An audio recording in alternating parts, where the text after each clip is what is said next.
L'essentiel de ce que je vous présente cet après-midi se trouve parmi les illustrations d'un chapitre que j'ai écrit, le deuxième chapitre du collectif L'Indépendance maintenant, qui a été assemblé par différents auteurs du mouvement des intellectuels pour la souveraineté et qui est paru au mois de mars, au mois d'avril cette année. Alors, les images, c'est là, et le développement, la discussion aussi se trouve là, si ça vous intéresse d'approfondir. Notamment ce jeu de baguettes qui indique un déclin du français, le bleu, ça va être mon code couleur pour la langue française, le rouge, le code couleur pour la langue anglaise. Depuis 4 recensements, on voyait un déclin du poids du français langue d'usage dans la province du Québec. Et entre les 2 derniers recensements, une plongée assez abrupte entre 2001 et 2006, c'est la dernière baguette que vous voyez là. Une perte de 1,3 points de pourcentage en 5 ans. C'est très rapide sur le plan du mouvement des chiffres, sur la composition linguistique d'une population. En même temps, le poids de l'anglais, langue d'usage à la maison, qui était en déclin aussi au Québec à cause de la forte immigration allophone, étonnamment, entre 2001 et 2006, s'est mis à augmenter un petit peu, de 3/10 d'un point de pourcentage. C'est pas beaucoup, mais c'est jamais vu dans l'histoire des recensements depuis qu'on récolte cette information sur la langue d'usage parlée à la maison. Alors, il y a une sorte de nouvelle dynamique qui est en train de pointer au Québec, où le français continue à reculer, et même recule plus vite que jamais auparavant, et où l'anglais, finalement, cesse de reculer et commence à reprendre du poil de la bête. Une partie de l'explication à cela, c'est le fait qu'il y a eu moins d'anglophones qui ont quitté le Québec entre les 2 derniers recensements, 2001 et 2006, que depuis très longtemps. Et ça fait, il y a quand même eu un déficit, il y a quand même eu une perte nette d'environ 8000 anglophones langue maternelle au cours de ces 5 années-là. Une perte, donc, ne peut pas expliquer un gain. Alors, ça continue à être un facteur négatif. Les anglophones, depuis, ont sans doute continué à quitter le Québec. Le recensement de 2011 ne nous renseignera pas là-dessus, parce que M. Harper, avec le consentement tacite de M. Charest, a évacué toutes les questions utiles pour contrôler le va-et-vient des populations entre les recensements, du recensement de 2011. Il n'y aura quasiment rien à dire à partir du recensement de 2011, ce qui apporte beaucoup d'importance, disons, à l'analyse qu'on a faite des recensements précédents 2011. On ne va connaître que la langue maternelle, la langue parlée le plus souvent à la maison. Si on connaît l'anglais, si on pense connaître le français, mais on ne saura pas si une personne est un immigrant ou non. Si une personne est née au Québec, ou née au Canada, ou née en Ontario, on ne sait rien sur le lieu de naissance, sur la période d'immigration, sur le lieu de résidence 5 ans avant le recensement, ce qui servait à mesurer la migration interprovinciale. On va être dans le noir complet. Et c'est assez incroyable que le gouvernement du Québec ait permis de perdre ces outils d'analyse-là. Et il va falloir attendre peut-être qu'un changement de gouvernement au fédéral fasse revenir les questions habituelles sur le lieu de naissance, etc., au recensement de 2016. Entre-temps, on a 10 ans, on avance 10 ans dans le noir. C'est incroyable. Bon, ça, cette image-là concerne le Québec. Et c'est en partie, ça dépend un peu des déplacements de population entre les provinces. Et comme vous le savez, les Anglos ont tendance à quitter pour des belles jobs à Toronto ou à Calgary ou ailleurs. C'est logique. L'Amérique du Nord, c'est anglophone, alors oui, il y a un mouvement de ce genre-là.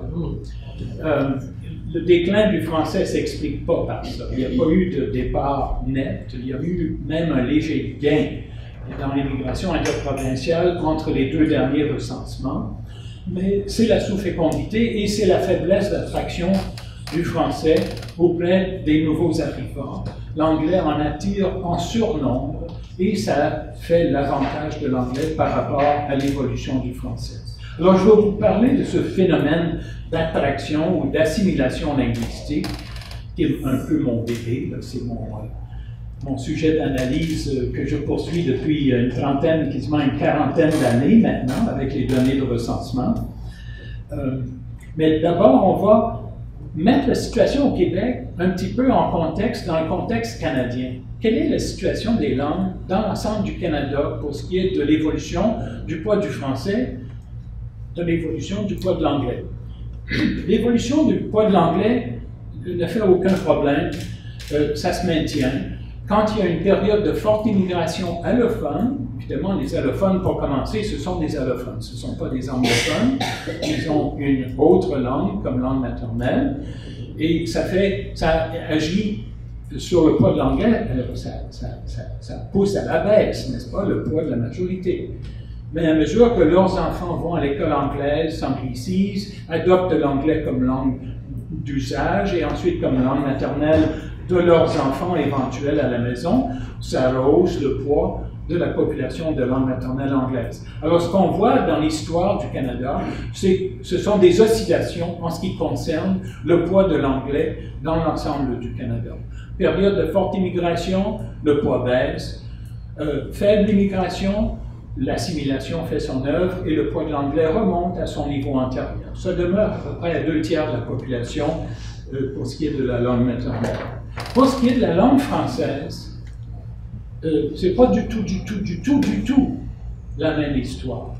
Et ce qui est intéressant dans cette courbe, la première partie, la courbe continue, trace l'évolution du poids du français langue maternelle au Canada depuis 55 ans.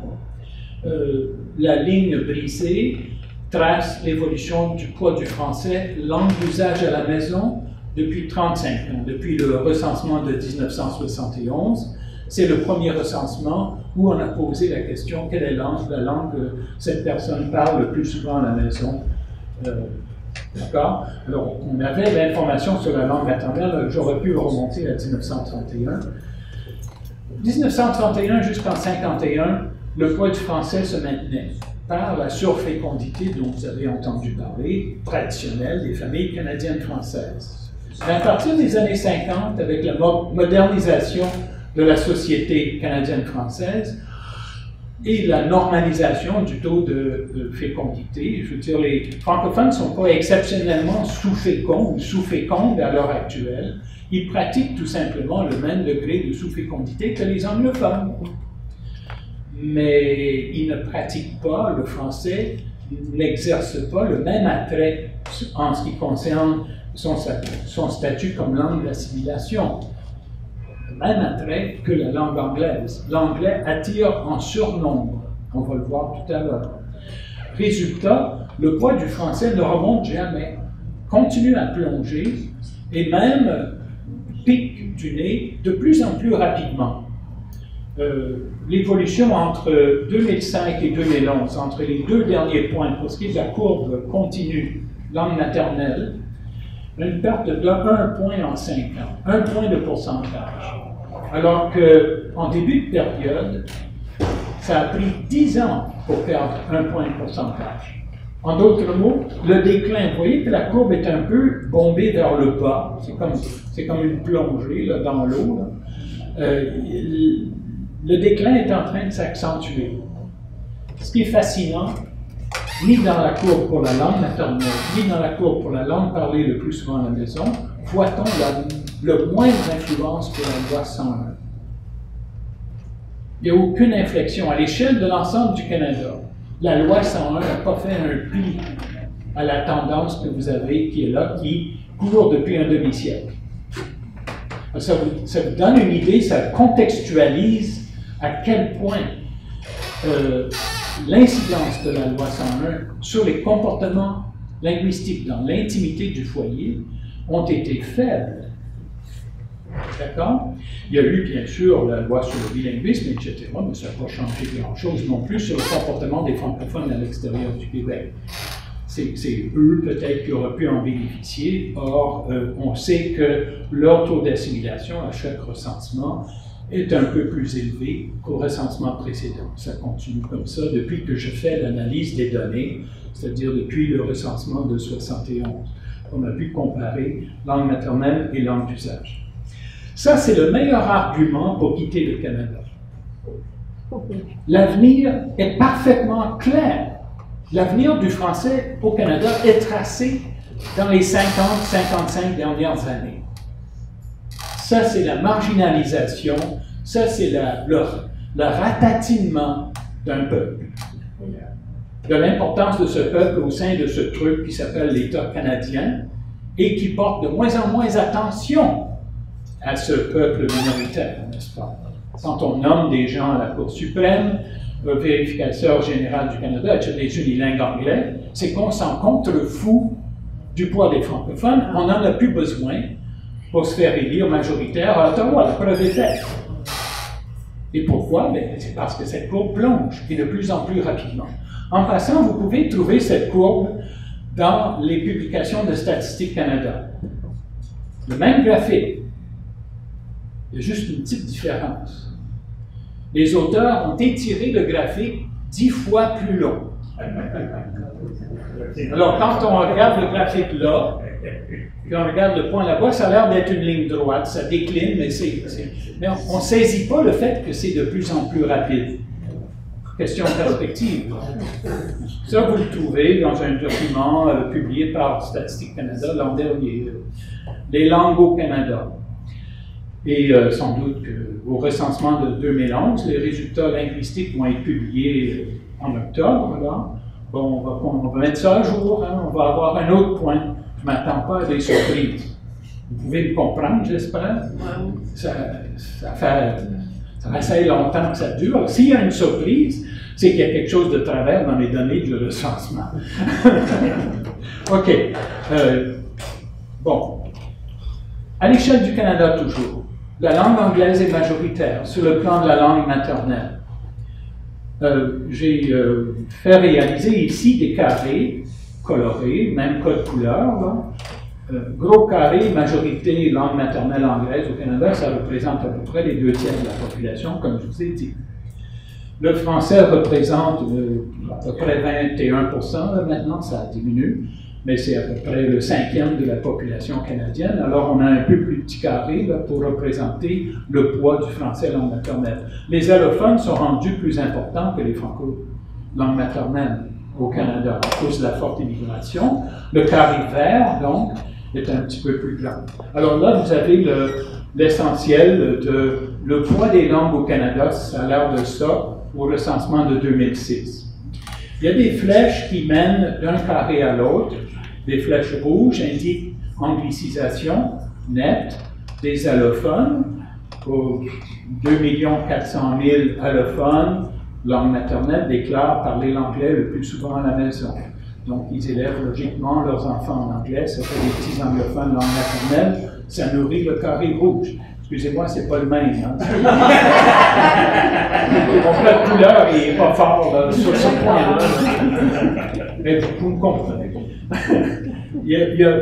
La population allophone nourrit un peu le carré bleu, 200 000, mais c'est des peanuts comparés aux 2 400 000 qui profitent à l'anglais. Et surtout, le carré bleu contribue 400 000 nouveaux anglophones au carré rouge.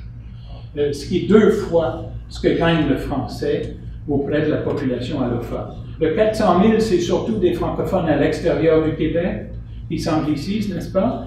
Et ça fait plus qu'annuler les gains que le français a pu gagner auprès des allophones du Québec. Le 200 000, 180 000 des 200 000 se réalisent au Québec, la francisation des allophones.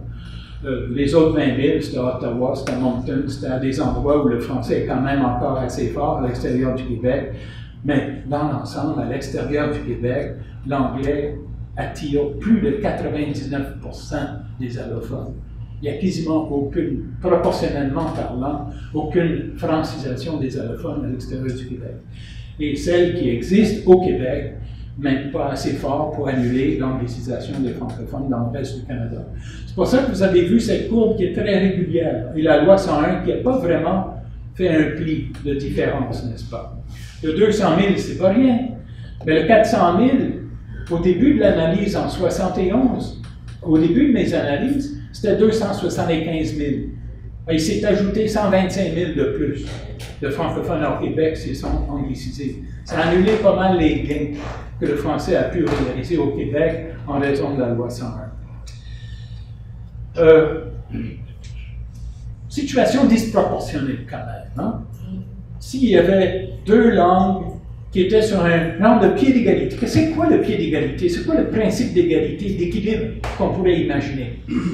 Bien, ça serait que la langue dominante, l'anglais, la langue majoritaire, mettons, attirerait peut-être le 2 tiers ou les 3 quarts des allophones, mais l'autre tiers ou l'autre quart irait au carré bleu.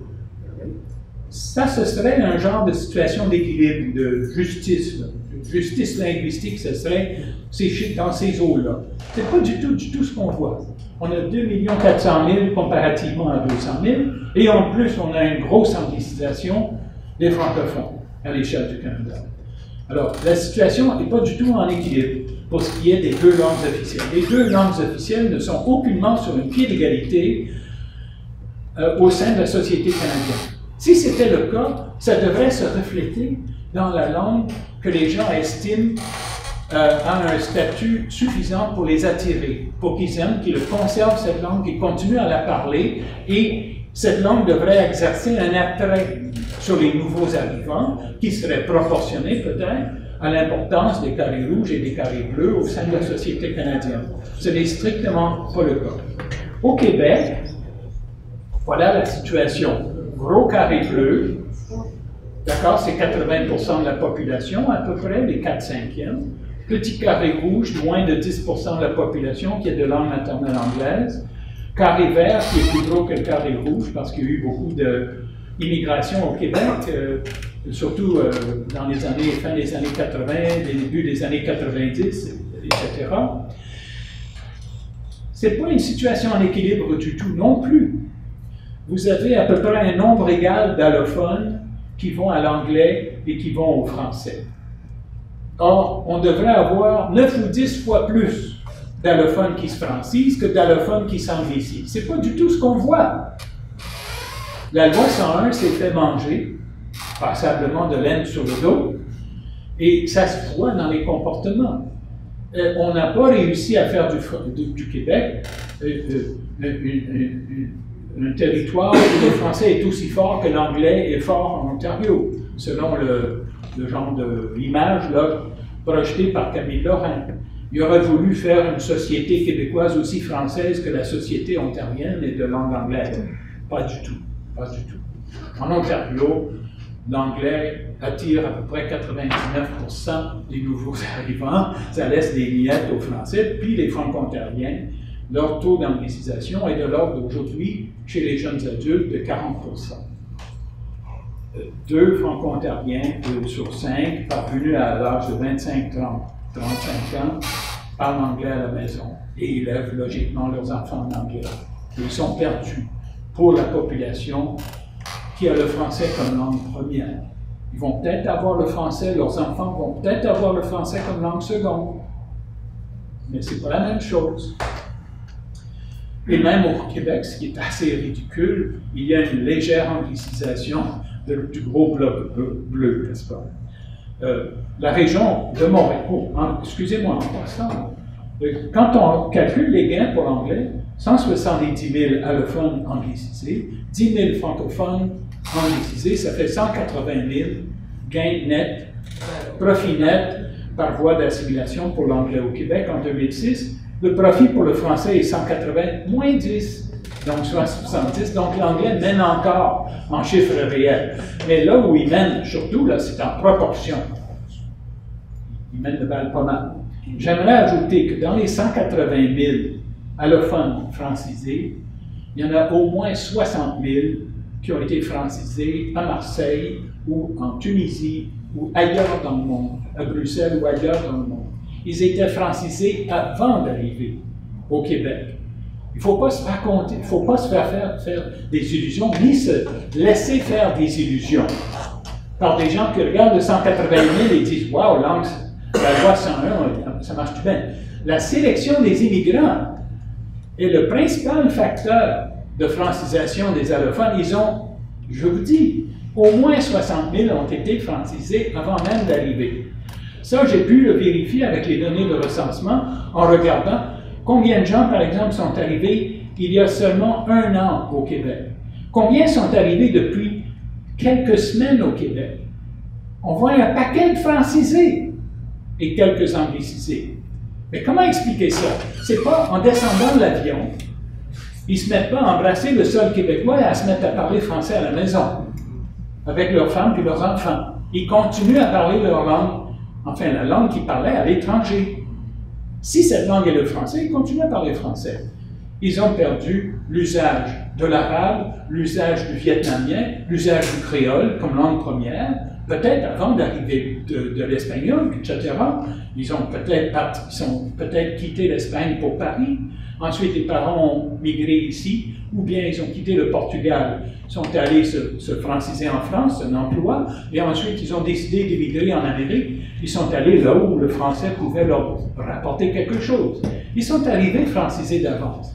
Alors, il ne faut pas prendre ça comme étant attribuable à 100% à la loi 101 de 180 000.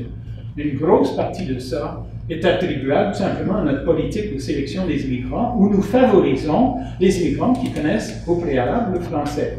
Et beaucoup d'entre eux ont pas seulement maîtrisé le français, peut-être mieux que nous, là, mieux que les indigènes, là, les autochtones qui parlent français langue maternelle.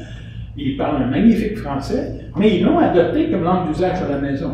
Et à force de travailler dans cette langue, c'était l'avenir, leur avenir, l'avenir de leurs enfants, ils le voyaient là, dans la langue française. Ils nous arrivent francisés d'avance. Montréal, c'est là où ça se passe vraiment, là. Le fait qu'à Québec, ou qu'à Sherbrooke, ou à Trois-Rivières, ou au Saguenay, on attire beaucoup d'allophones, c'est pas tellement important. Là où c'est important, c'est là où l'immigration se concentre. C'est dans la région métropolitaine de Montréal. Là, il y a une anglicisation un peu plus forte du Bloc bleu, mais surtout, il y a une anglicisation majoritaire, n'est-ce pas encore, des allophones. Si on fait le jeu là, de quel est le profit global, l'anglais, le profit global est de 180 000. D'accord? 160 allophones, pardon, 160 000 allophones, 20 000 franco, ça fait 180. Comparé avec 145 moins 20 000, ça fait 125 000. 180 comparativement à 125 000, et on est perdant vraiment sec là, sur le plan des chiffres absolus, et on devrait être gros gagnant parce que le Bloc bleu est quand même majoritaire comparativement au Bloc rouge. Alors le déséquilibre est encore plus criant dans la région de Montréal.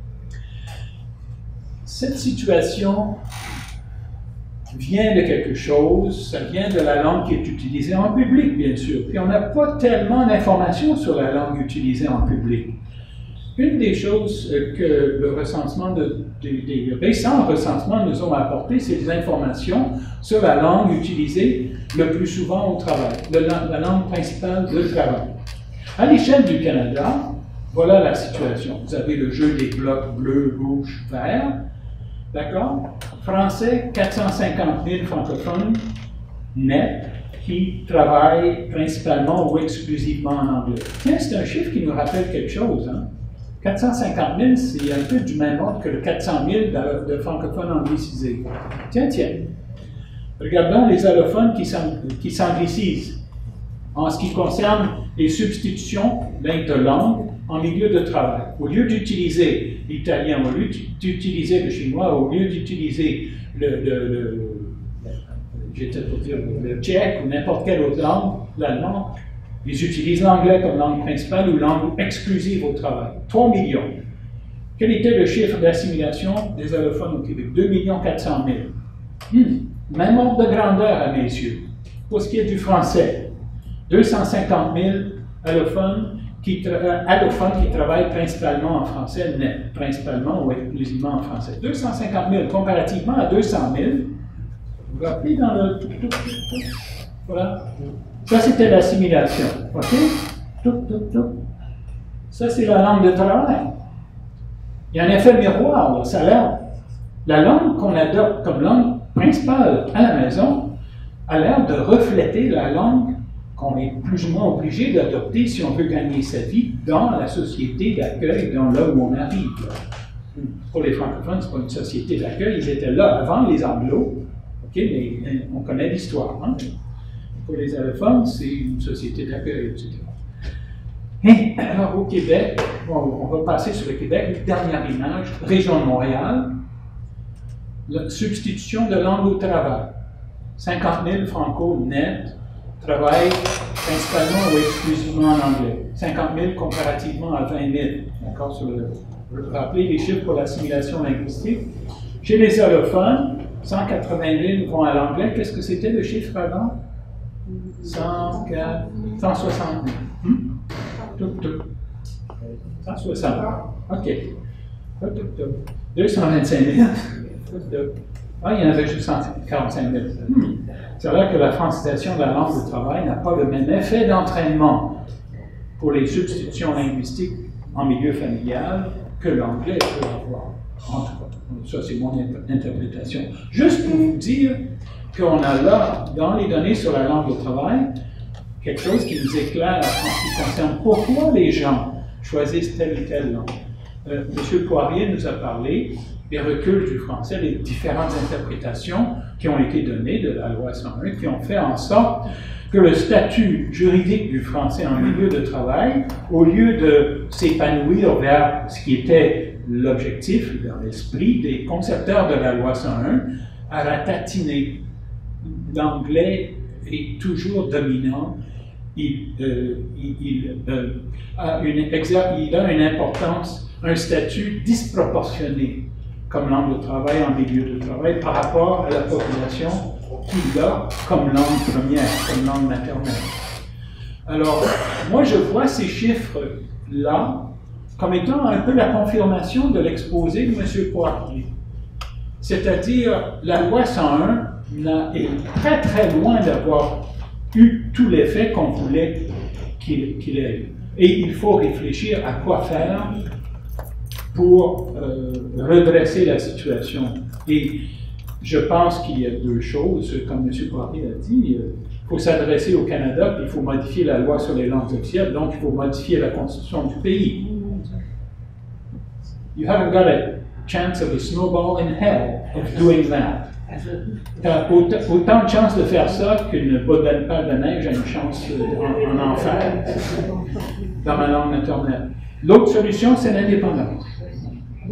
J'en vois pas d'autre. Là, je vous parle comme analyste, je suis ça patiemment, tranquillement, là, depuis 30-35 ans. Puis l'autre côté de la rue, là, on a eu des discussions et tout ça, puis on sait à quel point c'est difficile d'essayer de voir clair, puis de réfléchir à la situation linguistique rationnellement, puis d'en tirer les conclusions quant aux modes d'action qui sont à notre disposition et qu'est-ce qu'on pourrait faire là pour arrêter ça, là, pour mettre fin à ça. Et c'est très difficile simplement de se mettre dans un état d'esprit objectif où on regarde la situation du français au Canada, puis on dit c'est foutu. La loi sur les langues officielles du Canada, c'est une fumisterie. Et la loi 101, ça pèse pas. OK, ça aurait été peut-être pire s'il n'y avait pas eu la loi 101 puis la loi sur les langues officielles du Canada. D'accord. Mais c'est déjà trop pire, ça. C'est totalement inacceptable, ça. C'est très difficile mentalement, psychologiquement, là, d'arriver au point où on regarde ces choses-là, on regarde les choses que M. Poirier nous a exposées, où moi-même je regarde les résultats de mes analyses. Je ne suis pas pour dire, là, sincèrement, ah, il faudrait modifier un peu la loi 101. Il faudrait faire. Ça va aider, là. Il faut modifier la loi sur les langues officielles du Canada, aucune chance de faire ça. Alors quoi? Qu'est-ce qui reste? C'est ça. Ok, merci.